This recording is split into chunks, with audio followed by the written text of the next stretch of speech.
Let's open our Bibles to Genesis in chapter 15, or 14. Genesis chapter 14. You may remember last time I spoke, 2 weeks ago, was part one of this chapter. I imagine I'm certain there will be at least one more message after today dealing just with Melchizedek, but there are some other things I might want to bring up about Abraham or Abram at this time now before we move on. So we'll see. We'll have at least one more message here. The first two messages kind of share a title, Abram's Two Tempting Trials. The first one we looked at last time, and that was essentially what would Abram do on the heels of this conflict that had happened where these 5 Canaanite kings had been defeated by these 4 Mesopotamian kings who'd come from across the known world to keep these Canaanite kings in subjection to them, giving tribute and sending them their goods, their produce. What would Abram do? Would he just kind of take advantage of that? You know, the cities are empty. It's the best land in Canaan. Go take it for yourself. Look what God has provided you. He promised it to you after all. He just got done promising it to you. And then now look, the land is vacant. Go, take, enjoy. Or would he in love go rescue Lot? And we see what he did. That was the first temptation, would he take things that God had promised him in a way that God may not want him to have it? And then similarly, we find today Abram having to kind of make that same decision. In some ways, it's a harder one. He's come back, he's won, he's got all the spoils of war, he comes back, he's the conquering king, and he has rights to dictate terms at this point. And he chooses not to. He chooses not to become to the 5 kings of the valley what the Mesopotamian overlords had been, but rather to take nothing. But then even in that context, when it seems at least that Abram had chosen to set the people free and to bless them back in their land by returning them back to their land and let them live under their own, rulers.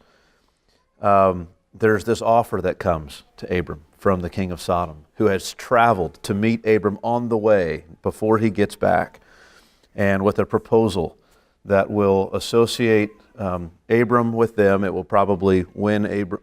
If Abram was meaning just to rule the people, which he wasn't, but if he was, and the king of Sodom comes with this offer, it would be enticing to Abram in that he would win over the hearts of these people probably. He would still be rich and have all their possessions, but he risks some things. He risks people in Sodom saying, well, he just has all our stuff, he's took it from us. And he doesn't really care about us too much. Yeah, he let us free, but he took everything we own. What are we supposed to do?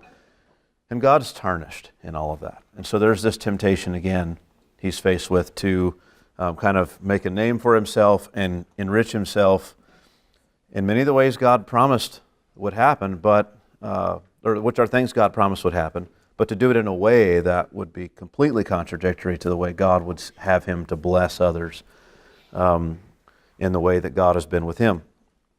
So that's kind of just sets the stage, roughly where we are. We will then, having said that, why don't we pray? We'll read through the chapter once more, and then we'll dive into things. We'll review a little bit of where we've been already in the chapter and move forward. So let's pray. Heavenly Father, we are looking to you again in this time and ask that you would take your word and open it up to us, make it clear and plain. Help us to see things undoubtedly that we have missed in the past. We could apply this word to our hearts and our lives now. We pray you to open our hearts to receive these truths. Help me to be clear in the things that I say, to say them with the weightiness they deserve. Lord, help us to see this incident in Abram's life as for what it is, and the challenge even that it presents to us, the wisdom that it provides to us. Again, we ask you, Lord, to open your word. In Christ's name we pray. Amen. Genesis chapter 14. In the days of Amraphel, king of Shinar, Arioch, king of Elasar, Chedorlaomer, king of Elam, Tidal, king of Goim, these kings made war with Berah, king of Sodom, Bershah, king of Gomorrah, Shinab, king of Admah, Shemeber, king of Zeboim, and the king of Bela, that is Zoar. And all these joined forces in the valley of Siddim, that is the Salt Sea. 12 years they had served Chedorlaomer, but in the 13th year they rebelled. In the 14th year, Chedorlaomer and the kings who were with him came and defeated the Rephaim in Ashtaroth Karnaim, the Zuzim in Ham, the Emim in Shaveh Kiriathaim, and the Horites in the hill country of Seir, as far as El Paran on the border of the wilderness. Then they turned back and came to En Mishpat, that is Kadesh, and defeated all the country of the Amalekites, and also the Amorites who were dwelling in Hazazon Tamar. Then the king of Sodom, the king of Gomorrah, the king of Admah, the king of Zeboim, and the king of Bela, that is Zoar, went out, and they joined battle in the valley of Siddim with Chedorlaomer, king of Elam, Tidal, king of Goim, Amraphel, king of Shinar, Arioch, king of Elasar, 4 kings against 5. Now the valley of Siddim was full of bitumen pits, and as the kings of Sodom and Gomorrah fled, some fell into them, and the rest fled to the hill country. So the enemy took all the possessions of Sodom and Gomorrah, and all their provisions, and went their way. They also took Lot, the son of Abrams' brother, who was dwelling in Sodom, and his possessions, and went their way. Then one who had escaped came and told Abram the Hebrew, who was living by the oaks of Mamre, the Amorite, brother of Eshcol and of Aner. These were allies of Abram. When Abram heard that his kinsman had been taken captive, he led forth his trained men, born in his house, 318 of them, and went in pursuit as far as Dan. And he divided his forces against them by night, he and his servants, and defeated them and pursued them to Hobah, north of Damascus. Then he brought back all the possessions, and also brought back his kinsman Lot with his possessions, and the women and the people. After his return from the defeat of Chedorlaomer and the kings who were with him, the king of Sodom went out to meet him in the valley of Shaveh, that is the king's valley. And Melchizedek, king of Salem, brought out bread and wine. He was priest of God Most High. And he blessed him and said, Blessed be Abram by God Most High, possessor or creator of heaven and earth, and blessed be God Most High, who has delivered your enemies into your hand. And Abram gave him 1/10 of everything. And the king of Sodom said to Abram, Give me the persons, but take the goods for yourself. But Abram said to the king of Sodom, I have lifted my hand to the Lord God Most High, possessor of heaven and earth, that I would not take a thread or a sandal strap or anything that is yours, lest you should say, I have made Abram rich. I will take nothing but what the young men have eaten, and the share of the men who went with me. Let Aner, Eshcol, and Mamre take their share. And that's the text. I hope you remember from last week that this 14th chapter of Genesis, again, is a story about international warfare and international politics, and how all of that puts God's promise to Abram, in a sense, maybe in jeopardy. It was an obstacle to God's promise coming to pass. There was, at the close of chapter 13, you may remember, a promise that God made to Abram, that he would give the land to Abram and to his offspring after him. He says, lift up your eyes and look from the place where you are, northward and southward and eastward and westward, for all the land that you see I will give to you and to your offspring forever. There's this promise from God. God makes that promise in the face of something else that we had just read, which was that Abram and Lot, there was a dispute between their herdsmen, and Abram said, you take whatever you want, I'll take what's left. Lot chose the very best of the land, And he went into that place. So Abram is left with less than best. And then God says, all of that I'm going to give to you. But so everything that Lot just took is going to belong to Abram. Somehow, even though Lot's got there and Abram said, I'm not going to go there, Abram's going to get it. And the other thing that we're told is that in the place that Lot went are wicked sinners, great sinners against the Lord, it says specifically. So here's an obstacle, is that the specific people who live in the place that God says, I'm going to take the land and give it to Abram, the people that live there hate God. And they don't just hate God a little bit, and they're not just a little bit evil and a little bit contrary to Him. They're great, wicked sinners against the Lord. God's got to do something with those people. So there's an obstacle. As if that wasn't bad enough, we find there are greater things in chapter 14, other obstacles. It's really quite a thing, and we'll look at that.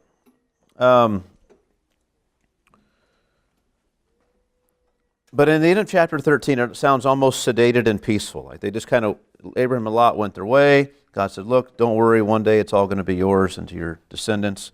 Trust me on this.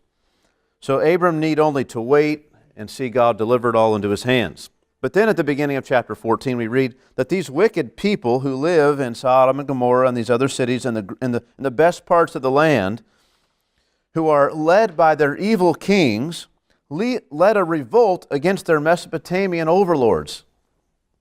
These foreign kings and their powerful armies who had conquered them, they have been paying tribute, and maybe due to the famine, we're not sure exactly why, but they've decided they're not going to pay anymore.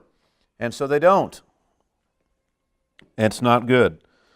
So, in response to that rebellion, the Mesopotamian kings, led by Chedorlaomer, the unsparing king of Elam, they took to the road, these kings took to the road and overran every single city on the eastern side of the land of Canaan. You see that on your map. They come down, they enter from the north, they come down and they defeat all of these peoples. They go all the way down past Canaan, all the way down to El Paran. They come back up. They defeat the Amalekites, they defeat the Amorites, and they come down, and finally, all these kings of the 5 cities have met in this valley, and they mean to resist them. Well, these evil kings are such fools, and they've led their people, they said, we're going to revolt, and now they've come, and they think, okay, we're going to withstand them here. And the battle is described merely as them fleeing. Right? Look at chapter 14, verse 9, the very end. 4 kings against 5. Now the valley of Siddim was full of bitumen pits. And as the kings of Sodom and Gomorrah fled, I mean, what in the world? We come to battle, and we get there, and we just run. That's how the battle is described. I mean, you're completely overrun. What fools. So, their army, the invading army, made short work of the army of 5 kings led by the king of Sodom and Gomorrah. They invaded the cities. They took the spoils of war back home along then a more central road. We see from that battle south of the Dead Sea, they come back up through Hebron and all these places, and they make their way up to Dan. And so this is what we see. We could well imagine that Abram was probably well aware of the foreign army's general movements and of their victories, right? People hear about these things when something like that happens. But when he hears that his nephew Lot had been taken captive as a spoil of war, he's roused to action to defend his family and those for whom he feels some responsibility. Despite the size and the force of this foreign army, Abram's determined he's going to hazard himself in this effort. He's going to trust God, and he's going to seek to bless his nephew Lot by defeating this larger, battle-hardened, more skilled army of the foreign kings. He's going to go, take who he can. In some ways, it might remind you of Gideon and his 300, right? Here, Abram's got 318. So mainly from his own resources of men born in his own house, but also with the help of 3 brothers who live nearby, who are his allies, Abram gathers together at least 318 trained men able to make the journey and track down this traveling army. We should not think of Abram gathering together an existing standing army, but rather these are servants and plowmen and herders that shepherds, that because you live in this land where might makes right, when you have a man who's able-bodied, you teach him how to swing. You teach him how to defend. You teach him how to fight. You teach him these things because he will need to know them. If nothing else, even just to be a good shepherd, you need to know how to fight off a wolf, right? These kinds of things. Or if you're David, a bear and a lion, right? I mean, you need to be able to do these sorts of things. And so these are men who are trained in some sense for battle, and they take off. With the help of God, they win the victory. They pursue them well over 100 miles out to Dan. They attack them by night, and they chase them on for another, we don't know how long, attacking them on the way. And the result is, probably due to ambush after ambush and splitting up his forces and attacking these guys along the way, they end up getting back everything. Nothing's lost. It's incredible. So this is the kind of victory that God brings them. You could imagine, I mean, what would you think if you're thinking, we're going to go up there and attack, maybe we'll get a few people we'll rescue back. You don't think we're going to get every person back, and every coin and every trinket and every souvenir and everything that these men took, we've got it all back. They left everything and ran. What a thing. That was the end result of this constant, 30, 40, 50-mile pursuit once they got to Dan, probably, of this, the way this went. So it's quite a thing. He just kind of chased them on out. This is, you might say, in a way, this was the dominant world power of the time. And Abram takes 318 men and just, they go. This happens, again, with the help of God. Captures not only Lot, but also the women, the people, all the physical spoils of war that had been taken away. So Abram's response in all this was tremendous. Think of this. Prior to this, Abram has been shown to be very opportunistic. Remember, he went down to Egypt, and he realized his beautiful wife they were going to take her as a wife. Someone was going to. So he said, I'll tell you what, let's tell a lie. Let's tell them that instead of being husband and wife, because if we're husband and wife, they're just going to kill me and take you. I want to live, so we're just going to say that we're brother and sister, and then they're going to treat me good, and I'll get rich, and then I'll live, and you can go have your life, and I'll have mine. And this was the plan. And it worked, except for God didn't like it, and God drew the curtain back and exposed to Pharaoh the lie and all of that, and Abram and Sarah, in a way, were rebuked for all that. Now, Abram has shown by Scripture to be very opportunistic, conniving, very self-centered. He was willing to just let his dear wife go and never see her again in order to get rich. Why would he go chase after Lot? If he's the same kind of guy, he's not going to. He's just going to go enjoy the land, take the best parts of the land. But we've seen him grow to a level of selflessness that risks physical harm and death to rescue others of his family, even when those others, like Lot, have slighted him in the past.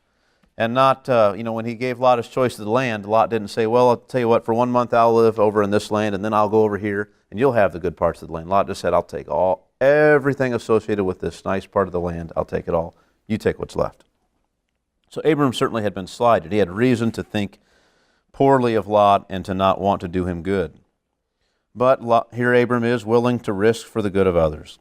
He succeeded here, where before he'd failed miserably with his wife, when he sought to sell even his own wife. We might have expected Abram to think of Lot as collateral damage, right? Well, too bad. Suffering for his own choices, his own sinfulness, that's what he gets. God said, if you treat me lightly, you're going to be under a curse. And that's what happened.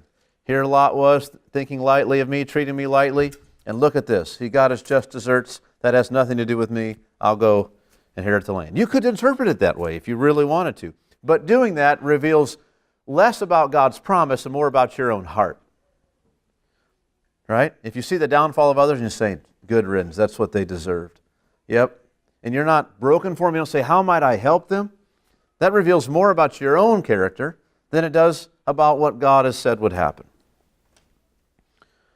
So we see that in his own, with Abram here. He doesn't think of Lot that way. Again, Abram also, more than that, might have seen the overthrow of the 5 kings and the emptying of their cities as an opportunity for him to move in and take what was now generally unclaimed, or at least poorly defended. And we know that he's not afraid of using force and fighting against others. I mean, it's not like Abram would have a problem, in one sense, fighting a battle to gain those cities. He goes and fights these men to go get Lot back. So he's not afraid of using force or of war, but he resists that temptation. We're not told exactly how. Either he just flatly refuses it and says, I'm not going to go take that land, or maybe more likely, he's got maybe there's the one thought, look what could be mine, but then there's this other news that comes in, Lot's been taken. And he says, well, I'm going to go rescue Lot.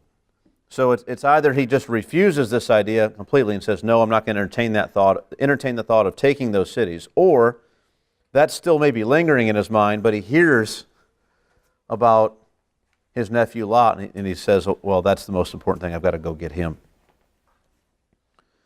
Either way, he goes and risks on the basis that God has promised to defend him, God's promised to be with him, protect him, and God has promised to bring a certain blessing to the world through him. And so he goes. And God gave him a tremendous victory and blessed him and made his name great among the Canaanites. We considered that also. Later in his life, men say, you're like a mighty prince among us. And there's really no place for Abram to have been made such a great man except for this story, at least in their eyes. So God made his name great here among the Canaanites. In all honesty, he made Abram's name great among these 4 conquering armies as well, as they took off running, go back home with their tail tucked between their legs. Abram had a great name among them as well, if they were willing to tell the story when they got back home. So Abram returns from war as conqueror of the king. Think of this. He's conqueror of the kings of the east, and he's deliverer of the kings of Canaan. I mean, in every way, Abram is king of kings. And the question now becomes, what will he do with this position of strength? Again, last time we considered the first of these 2 tempting trials for Abram in this chapter. This time around, the temptation is to take the spoils of war for himself, to assert his rights as deliverer and protector, to subject the people to himself as their Lord, forcing their loyalty to him, perhaps under penalty of death. Could he use this opportunity as a way of asserting his claim over much of the promised land? I mean, if you're just thinking, humanly speaking, in terms of politics and things, he's in a really strong position here. He can push his agenda and gain much territory and much allegiance. So this is where he is. Of all the times that you might look at Abram and say, I would like to have that guy's protection, this would be the time. You wouldn't think that from Genesis chapter 12, where he's down in Egypt. You wouldn't say, well, that's the guy I want to protect me. Like, he just sold his wife. You wouldn't think of it when he just meekly gave Lot the better land. You wouldn't say, well, that's the guy I want to protect me. You'd say, well, I don't know anything about this guy. But chapter 14, maybe so. Chapter 16, when it's Abram and Sarah, and they do this whole thing with Hagar, and Hagar, she runs out of there. She's got no protection at all. She's fearful for her life. You wouldn't think, well, that's the guy I want to protect me. But here it is. He's got a position of strength. Of all the places you might push your hand and press your position on people, this would be the time. And he doesn't do it. So there's that temptation. And then underneath that, second to that, is that there's a temptation if not only if he will enforce his right as conqueror, but also whether he will accept the honors and the association with Sodom that the king of Sodom wants to give to him, and the people of Sodom want to give. So there's those temptations. Now, let's just dive in then and look at the text beginning with verse 17. I want to first notice the structure here. What we have, it's very interesting. After his return from the defeat of Chedorlaomer and the kings who were with him, who's the first king mentioned now? The king of Sodom went out to meet him in the valley of Shaveh, that is the king's valley. The king of Sodom. went out to meet him. So the first one there, king of Sodom, there he is. And you say, okay, what happens with the king of Sodom? And pump the brakes. We're not going to talk about the king of Sodom just yet. So it mentions the king of Sodom, then it says, now that this other king, verse 18, and the Melchizedek, king of Salem, brought out bread and wine. He was priest of God Most High. So now it mentions him. So before king of Sodom comes out, but hang on, wait a second. There's this other king that came out, Melchizedek, and it tells you about him. And then it gives all of Abram's dealings with that king of Salem, with Melchizedek. And Melchizedek, king of Salem, brought out bread and wine. He was priest of God Most High, and he blessed him and said, Blessed be Abram by God Most High, possessor of heaven and earth, and blessed be God Most High, who has delivered your enemies into your hand. And Abram gave him a tenth of everything. Now, Melchizedek's off the scene. We don't see from him anymore. Next verse. And the king of Sodom said to Abram, Give me the persons, but take the goods for yourself. And it goes on through all the dealings with the king of Sodom. The idea is you have, okay, so first king is mentioned, and then the second king is mentioned, and then all the dealings with the second king, and then all the dealings with the last king. And the idea is you can't understand what Abram does with the king of Sodom until you understand the importance of what happened with the things with Melchizedek. Like there's something really important there. And these two kings are contrasted with one another. The king of Sodom and the king of Salem. And we're meant to contrast them. And if we do that, if we take these men and say, what can we learn about them and contrast them, we'll see all that Abram has learned and how far he's grown in all of this. We'll also see his concerns, not just from what he says, but we'll see a little bit more about it. And we'll also see, and this will come out next time I talk about Genesis, why later in Hebrews these things that they say about Melchizedek are really kind of plain and obvious.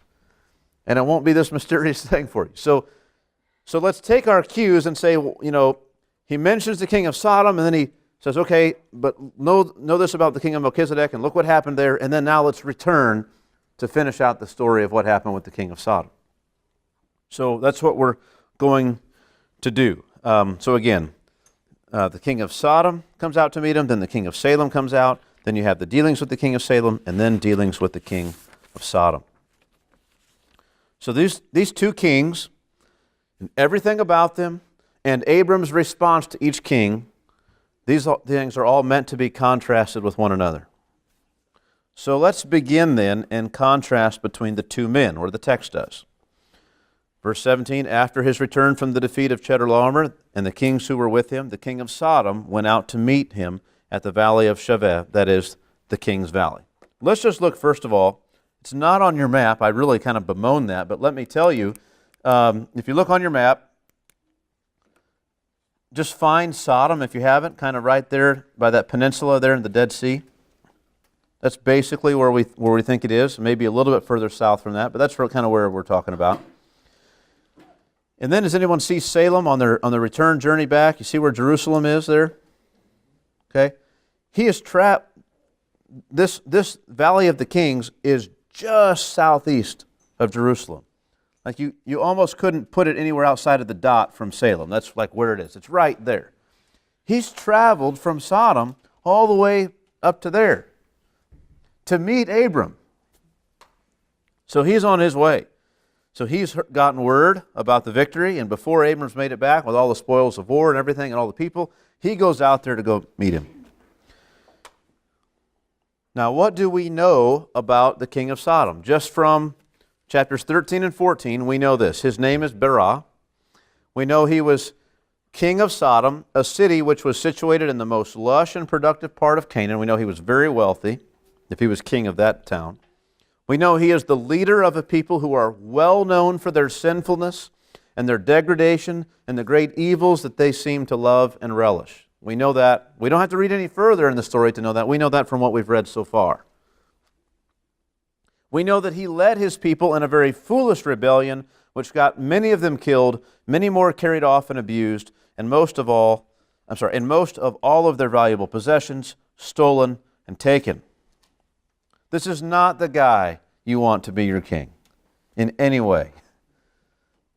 So in summary, this king of Sodom is powerful, wealthy, terribly evil, and a total fool. unwisely risking all for the people who he rules. Now, what about the king of Salem? Well, the king of Salem, we know his name is Melchizedek. We know that his name means king of righteousness. King of righteousness, that's what Melchizedek means. How differently this sounds already from Bela. And remember the other thing about these names of those 5 kings, Bela being one of them, the Israelites often would pronounce them in a way that associated them very much clearly with evil things. And so this is another one. So here you have, he's contrasted with Melchizedek, king of righteousness. We know he is king of the city of Salem, which means peace. So he is the king of peace. He's the king of righteousness. What a thing. You could hardly be in greater contrast to the king of Sodom than that. The king of peace and the king of righteousness versus this fool, this sinful fool, who makes war like when you shouldn't. What a thing. We know he is also priest of God Most High. That is, he is himself is a worshiper of the true God, but he's not just a worshiper of the true God. He's a priest. Right? It's one thing to say he worships the true God, but to say he's a priest of God Most High. In other words, he spends much of his time doing what priests do, telling others about this God, blessing others in this God's name, teaching righteousness and justice and worship to this one God alone. What a thing. It's really something. What does Melchizedek know about God? I know this. Look at this. Blessed, he says here, and Melchizedek, king of Salem, brought out bread and wine. He was priest of God Most High, and he blessed him and said, Blessed be Abram by God Most High. So first of all, that there's a Most High God, right? That there's one God over these others. This one is the one who's Most High. He's the greatest of, if there's other gods, this is the greatest one. Possessor of heaven and earth. There's some debate there whether possessor should be creator. And I submit it doesn't really matter. Because we might say, well, possessor just means maybe right now he has it all, and creator means he made it all. Well, if you think about just other religions, especially religions of the time, the gods who possessed these things were usually the gods who had made them.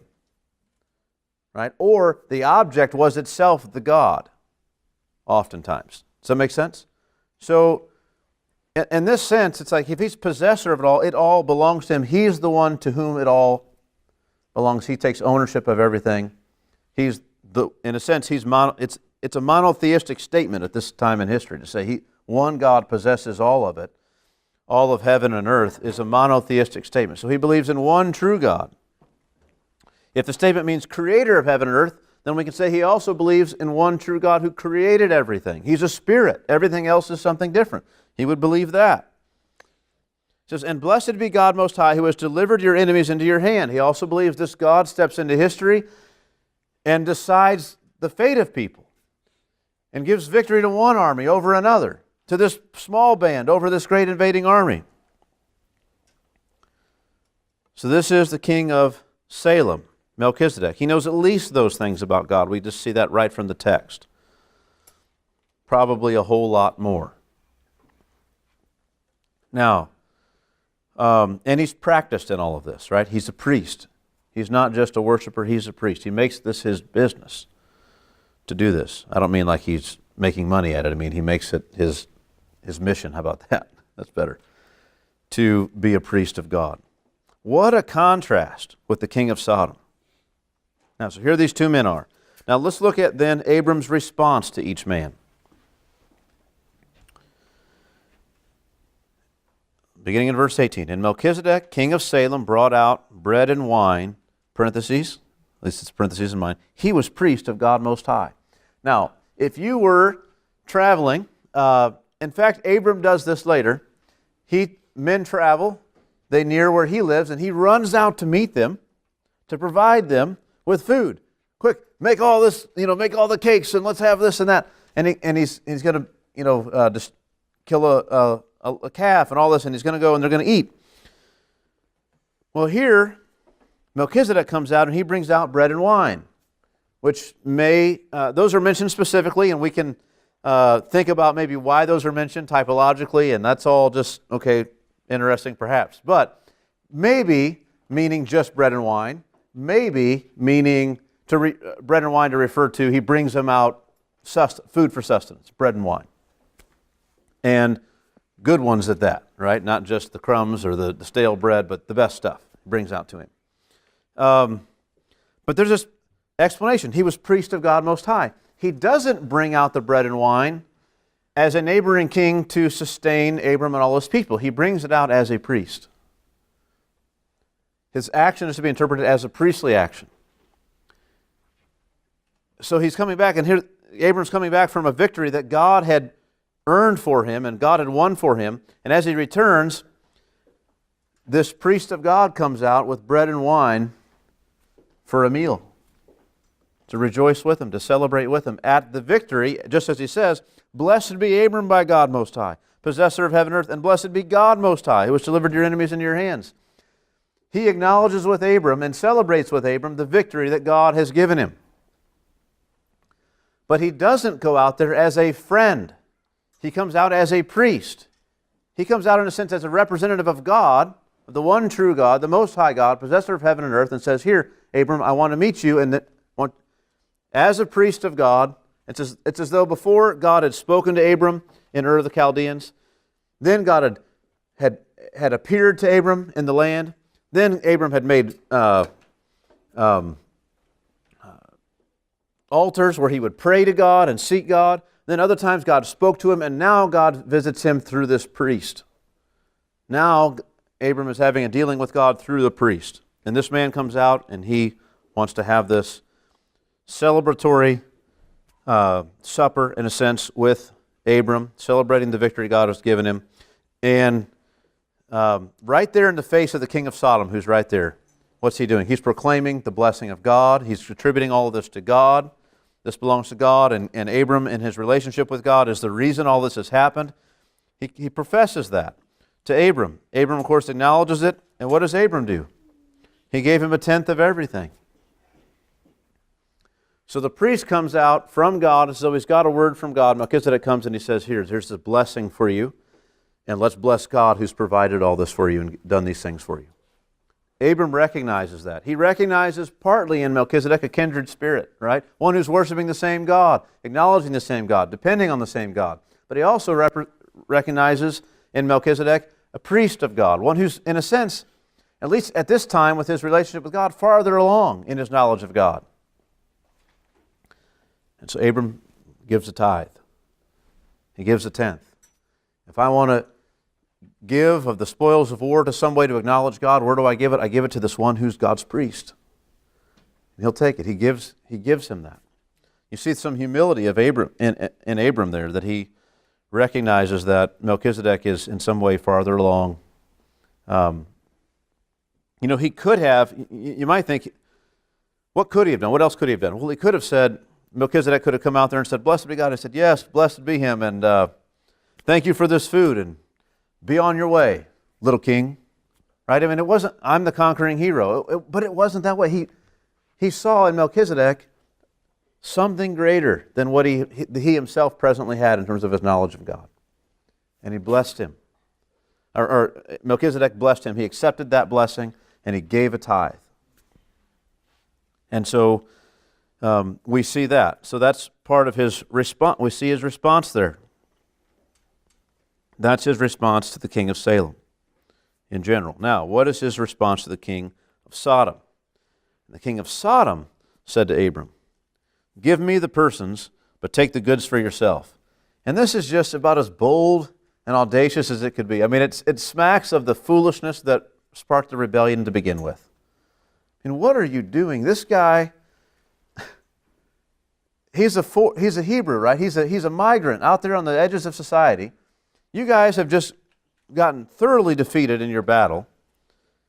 This guy's gone hundreds of miles now, round trip, to deliver and he's delivered your people and all your goods, and he's got it all, and you're saying, now here's how it's going to be. What are you talking about? Bow, right? Ask what the terms are that you might still live. I mean, you're the one who got him into this mess. Maybe you'll still be in charge. Maybe you won't be. You wonder if the king of Sodom has, there's a few people left in Sodom still, and if he's taken off so that he can go and maybe get some kind of deal with Abram, come back with the people and say, look, I've delivered you from slavery to that man. Look what I've done. I mean, what's he after here? Why does he run all the way out here to do this? It doesn't say there's anybody with him. He just comes out there and he says, here's what I want.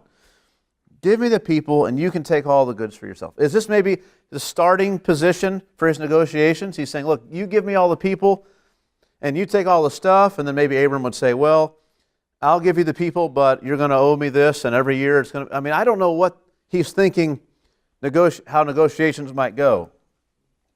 Abram, go ahead and take everything. We don't need anything, but if you'll let us live and let us go back to the land, that's what we're asking for. And then maybe he's expecting Abram might say, you can go back to the land, I'll keep all your stuff. Here's your tools for farming. I'll be back in the spring. I don't know. I'll be back in the fall. Or whenever their harvest, I guess, actually is usually in spring. Some of it is anyway. But so, I'll be back and I'll take things there. I don't know what he's thinking, but the idea is, and again, the fact that he comes out dictating terms at all is extremely arrogant. Give me the persons, but take the goods for yourself. But Abram said to the king of Sodom, I've lifted my hand, or I lift my hand. It could be that he's doing it right now, but he's lifting his hand in a sense in an oath to God. And he says this, I have lifted my hand to the Lord, God Most High, possessor of heaven and earth. What did he say? What does he vow? That I would not take a thread or a sandal strap or anything that is yours, lest you should say, I have made Abram rich. Now, we might read that and think, well, Abram's saying, none of this belongs to me. It all belongs to you guys. I don't want to take from you. I'm delivering it all back to you because it is yours. That's not at all what Abram's thinking. Because look what he says, verse 24, I will take nothing but what the young men have eaten, and the share of the men who went with me. Let Aner, Eshcol, and Mamre take their share. Right in the face of the king of Sodom who says, this is how it's going to be, Abram says, no, this is how it's going to be. He takes ownership over all the people, over all the possessions, over everything. He says, look, these guys over here are going to take what's right. The spoils of the war go to the victor. And these guys participated in that, and they're going to get everything that's coming to them. What's left, what's my share, you can have it. I don't want anything to do with it. Because I'm afraid that you're the kind of guy that's going to say that the reason I'm doing so well and you guys aren't is because I took what was yours and you gave it to me. And then there's fallout from that, and that's not going to happen. What a thing. Abram just asserts his own sovereignty in the situation. He says, no, this is how it's going to be. So it's not that Abram's saying, well, these things belong to you and I'm returning them to you. Abram knows they belong to Abram, but he doesn't want them because, in a sense, they're tainted goods because of what this king of Sodom, the kind of man he is, the kind of things he may say. Abram is very careful to give honor to God. So you see here, so verse 24, I will take nothing but what the young men have eaten, and the share of the men who went with me. Let Aner, Eshcol, and Mamre take their share. Where does this great concern for the name of God and God's reputation among those he's living with come from? Well, we want to say, and we're partly right, to say it comes from a growing experience and walk with God in his life. Right? It's been a while now, not long, but it's been some time. He's been in the land. He's been following God. He's seen God provide for him. He's no longer the same kind of opportunistic person he was, so that's partly just a trust in God and a confidence in God. But it's like the king of Sodom comes up, and there's this interaction that's going to happen. And the king of Salem comes out, and it's like he butts in line in a sense and says, no. And here comes this priest of God, and he deals with Abram in this way. And they're talking about, what God has done for Abram and how much God should be blessed and honored and thanked for all that. And Abram's so moved by it, he gives a tenth of everything, before he splits up the spoils and before he gives back to the king of Sodom, he gives 1/10 of it all to the king of Salem, to Melchizedek, to this priest of God Most High, to thank God, acknowledge God. Having done that, he's still not willing to, he's already acknowledged God, but he's still not willing to allow anything of the 90% that's left to be divvied up in any way that might mar or might take away from the name that God should have and the reputation that God should have for having won the victory for him. He doesn't want that to be in jeopardy in any way. He'd rather not get paid at all and get nothing than for God's name to be tarnished. What a thing. Now you see how Abram is like, he's on another level now from where he was. Now he'd rather give up all of it if he could only, if God's name would be honored. What a thing. I would not take a thread or a sandal strap or anything that is yours. The tiniest thing, if one of your garments has lost a thread, I want to return it. I don't want it. I want nothing. Or a sandal strap, something a little more substantive. I don't want any of it. Nothing in between. Take it all. Lest you should say, I have made Abram rich. Part of this has to do with the character of the guy standing in front of him. Like he didn't say to Melchizedek, no, I'm going to give it all to you, 100%, lest you should say, you made me rich. That wasn't a risk with Melchizedek. Melchizedek was priest of God Most High. But it was a risk with the king of Sodom. That was a risk. And he wasn't willing to take it. So you see now, not only is Abram willing to trust that God will provide for him, Abram is actually giving up his own thing so that God's name would be magnified. We see a tremendous growth in him.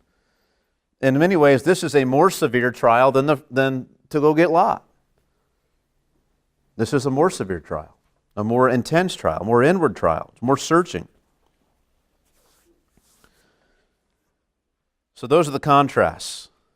That's what happens. Now, what do we pull from this a little bit? Let's say a few things. I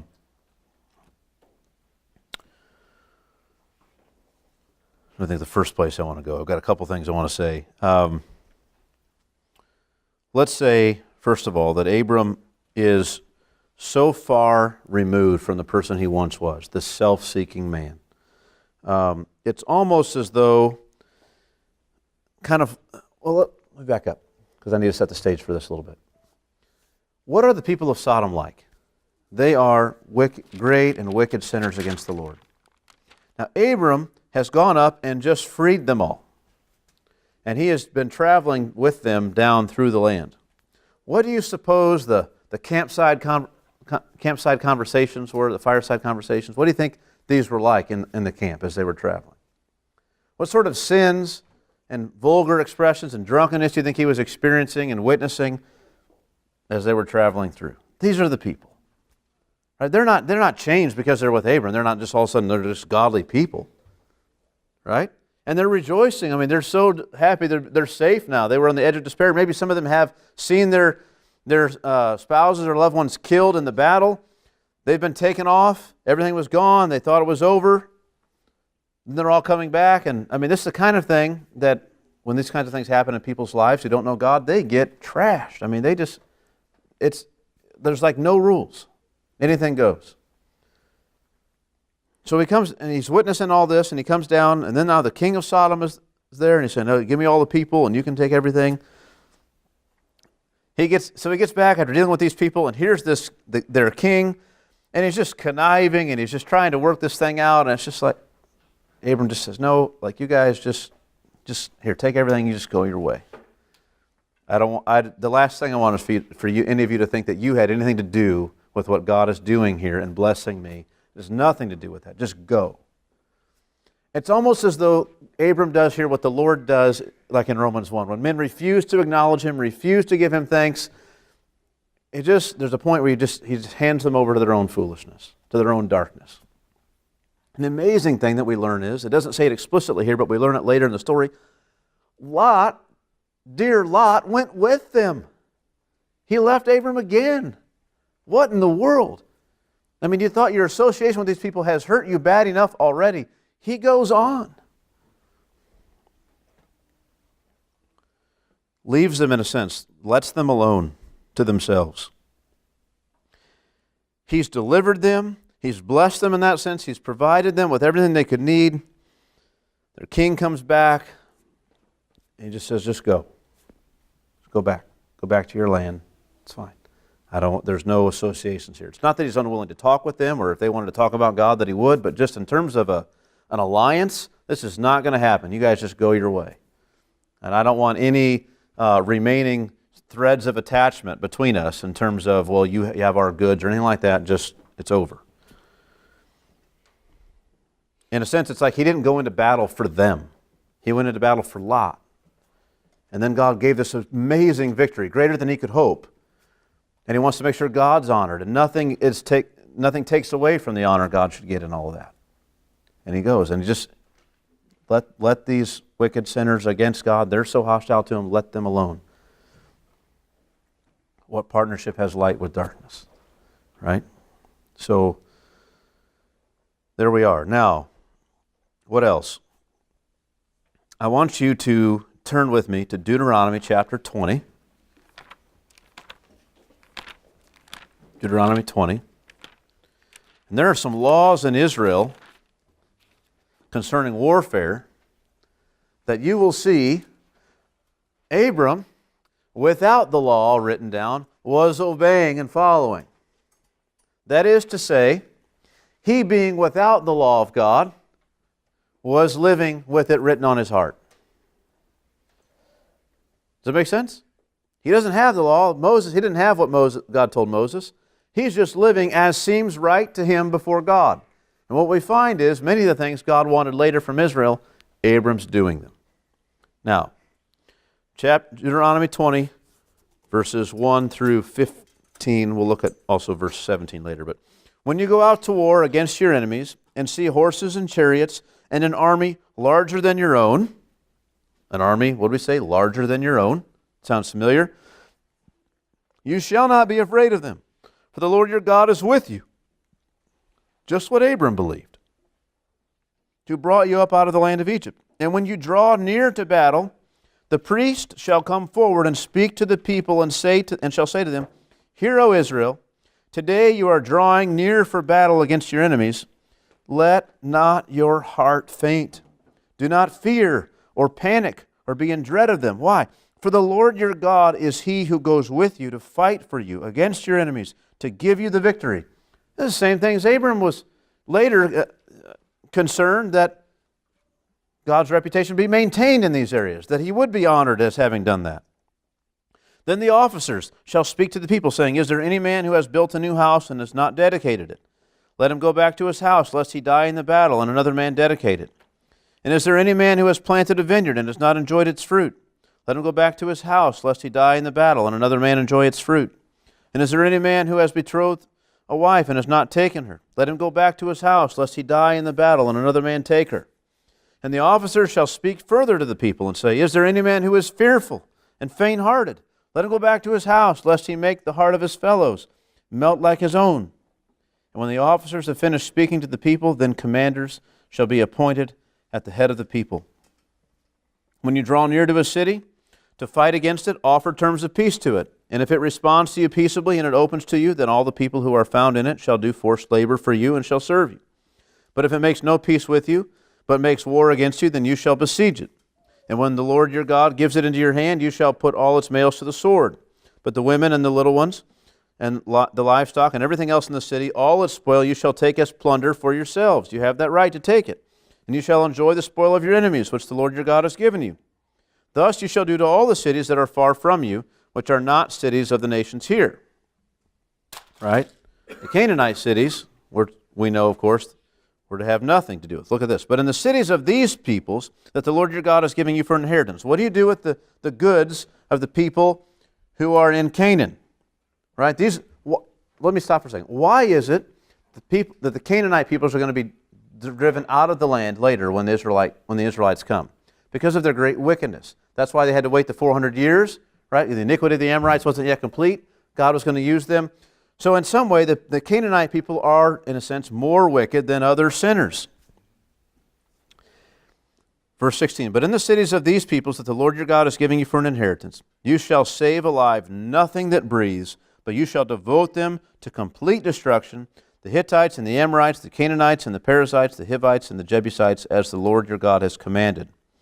So are you allowed to have the spoils of war for them? No.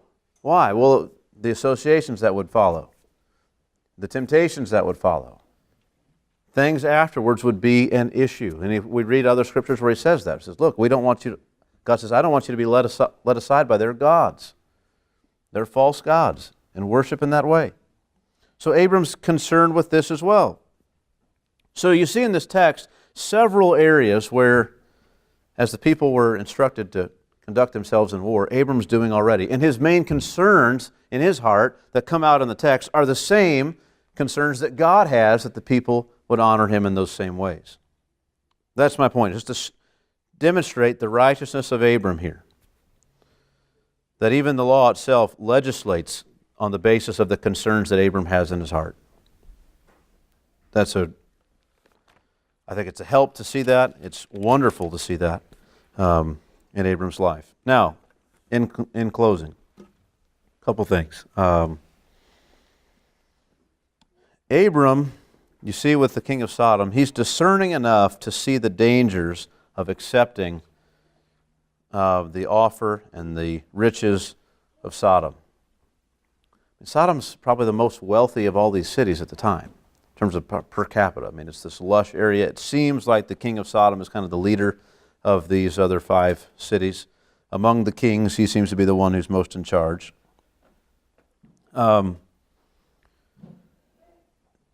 Abram's got a different concern. God's called him here to be blessed of God, to learn of God, to be a blessing to others. And in that, he's got the promise from God that he will succeed. He's now been given a promise that all the land is going to belong to him.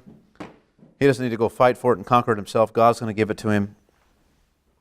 And he's out there on the bare hills, not in the lush valley. He's out there in the bare hills, kind of working out a counterculture among the people that are with him to everything that's around him. What does he need the trinkets of Sodom for? What does he need their? It has nothing to do with his purpose. Sure, it would make some of life easier. Sure, there's a lot of ways that it would be nice to have those things, but it just has nothing to do with his purpose. Nothing at all. He doesn't need any of their stuff to do what God's called him to do. Again, he's working out, as one commentator put it, working out a counterculture on the bare hills of Canaan. And I would add to that, he's learning of God. He's bringing that blessing that he gets from God to others who are around him, not satisfying himself with the delights of Sodom, as nice as they might be, as enticing as they might be. I mean, they enticed Lot back. He wanted to go back there. Abram has no remaining interest in those things, but rather that God would be honored first and foremost, and that this blessing would come to the world. Now, by way of application, I feel like it's kind of obvious. I mean, we want to be like Abram and have the concerns Abram had. I want to be the kind of person that when I'm given a situation in my own life where I could kind of choose one way or the other, that the concern that wins the day, the concern that really is overriding everything else is, how might I honor God most? How might I bless others most with what I know of God? Rather than, well, that would be good. That would be a help to me. That would make my life easier. That would be nice to have. Or rather than, in a way, he kind of puts the king of Sodom in his place, but he doesn't go out of his way to do it. He just puts the king of Sodom in his place insofar as it's necessary to honor God. And here's this man who is extremely arrogant, the king of Sodom, who's kind of breaking every rule in the book in terms of negotiations, in terms of how you might approach a conquering king who's just saved everyone. He no thank you. He just says, hey, here's what we're going to split it up like this. Like, split it up? Well, you had nothing to do with this. Abram doesn't rebuke him. in a straightforward way. He just says, "Look, I hear what you're saying, but I've already promised to God that I'm going to give Him all the glory here, and I'm going to make sure, no matter what happens, that He has that glory." What a thing! So that's what I see by way of application is don't assume that just because you've been put in an advantageous position that you're to take full advantage of it. Right? Abram didn't, and we commend him for it. He didn't. I mean, he had all these goods and all these people. He could have. There would have been nothing wrong with dictating terms to the king of Sodom. Nothing wrong. But it would have showed a lack of his desire for God's honor.